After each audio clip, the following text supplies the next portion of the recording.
Como tem sido a jornada de vocês em termos de competitividade, quando você olha o que tem instalado hoje de prestadores em Portugal?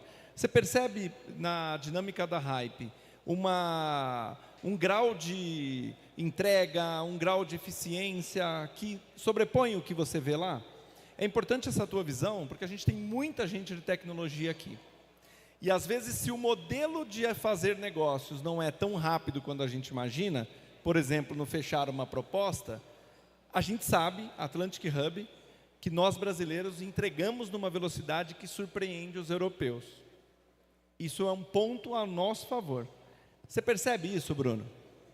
Eu acho que, assim, não só em termos de tecnologia, mas falando de tecnologia, obviamente, eu acho que o brasileiro, de certa forma, ele vai um pouco além no quesito entrega mais tailor-made, mais customizada, né?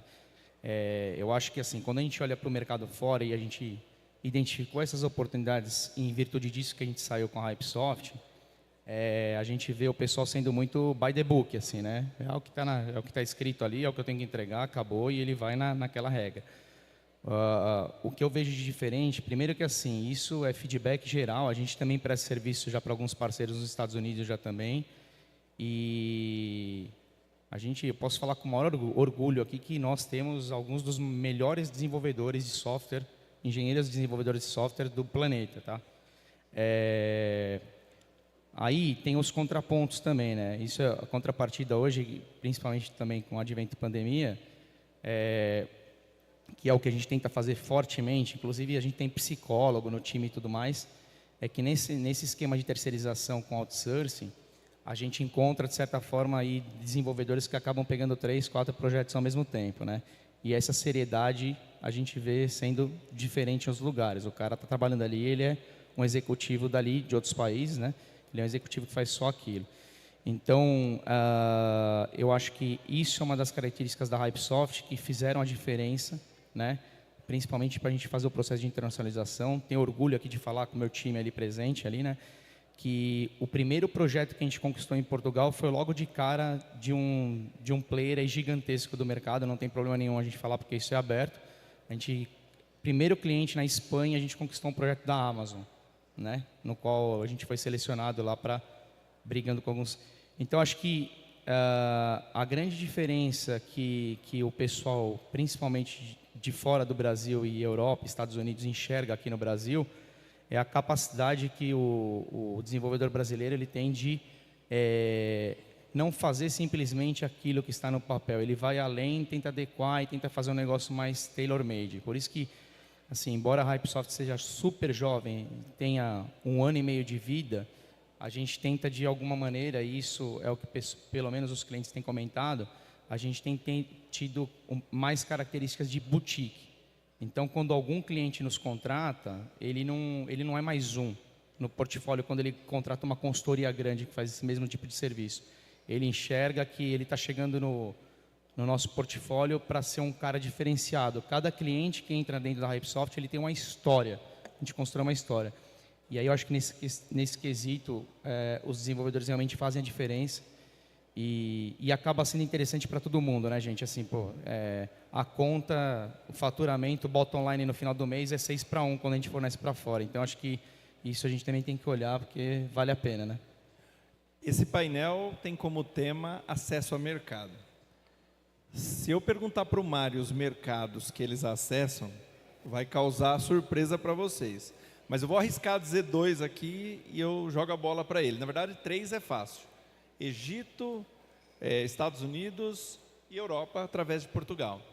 Se eu estiver falando menos mercado, você me complementa. Mas, Mário, olhando esses mercados que vocês acessam, que vocês têm lideranças que atuam nesses mercados, qual a maior dificuldade em trabalhar com tantas culturas diferentes? Porque, no fundo, você tem empresas que estão distribuindo os mesmos produtos, mas você tem culturas muito díspares do outro lado.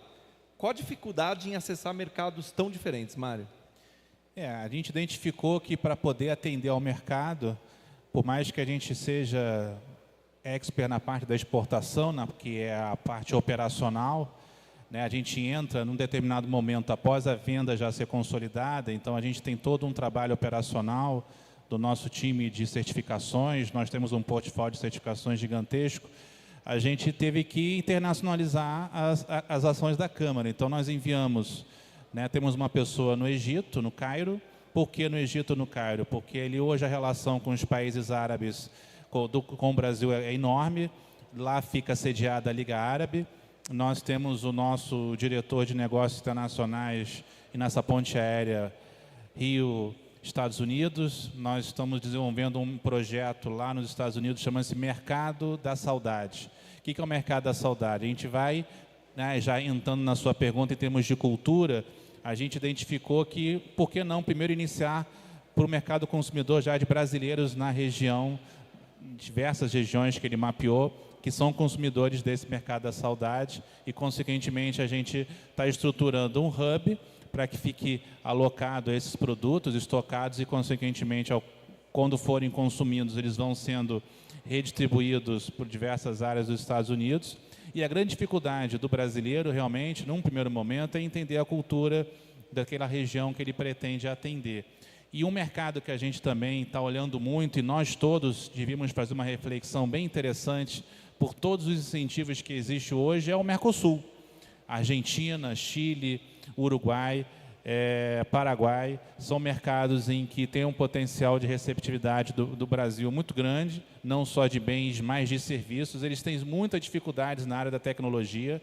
Fica a dica para vocês, a gente recebe diversas missões dessa região do Mercosul, e acaba que a gente olha muito para a Europa. Eu acho que é importante, sim, olhar para a Europa, olhar para Portugal, mas eu acho que também temos um mercado extremamente importante e receptivo aqui para o Brasil. Então, eu acho que o tempo também está um pouquinho apertado, mas só para finalizar a questão cultural, é muito importante, por isso que a gente enviou pessoas para estarem lá em loco. Por isso que a gente entende que, tendo alguém nosso lá, principalmente pela facilidade da comunicação, o John que está lá é americano, o Zen que está no Egito é egípcio. Então, isso facilita a comunicação, isso facilita a entrada.